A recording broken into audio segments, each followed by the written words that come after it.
কারণ নিয়ে সেটা সমস্যা, বিদ্যুতের বিল যেভাবে বাড়তেছে, মানে 1 টাকার জায়গাতে 100 টাকা হয়ে যেতে টাকা।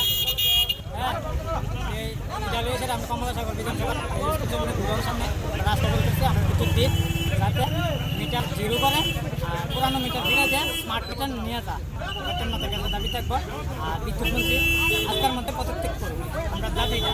যদি আমার এইসব মানে আমার বিরুদ্ধে এইসব, আমি যদি বিদ্যুৎ মন্ত্রী থাকতাম, আমার বিরুদ্ধে যে এইসব জনগণ কথা বলত, আমি জনগণ তখন পদত্যাগ রেজলিউশন দেওয়া লাগলাম, কিন্তু তাই না কি এত ইয়া লাগে না, ইমার্জেন্সি ইমিডিয়েটলি পদত্যাগ করুক আজকের ভিতরে, আনাইলে পুরান মিটার একটা দুইটা ফ্যান পাখা চালিয়ে 18,000 টাকা বিল, 1.5 লক্ষ টাকা বিল। আমার সামনে আছে একজনের 1.5 লক্ষ টাকা বিল এসেছে, ও খেতে পায় না, দিন আনলে দিন খায়, ও কি করে এই বিল ঢুকাবে? আপনার এখন দাবি কি?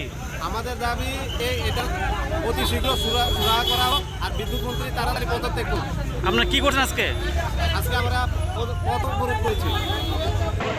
বিল অতিরিক্ত মাত্রায় এই বিলটা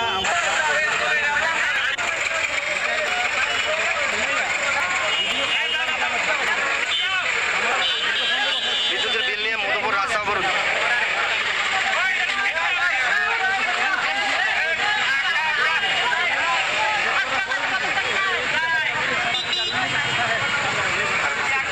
আমি দেখছি আপনারা, আমি বুঝতেছি আমি বুঝা আইসা নতুন করে সেটা দেয়নি আজকে কি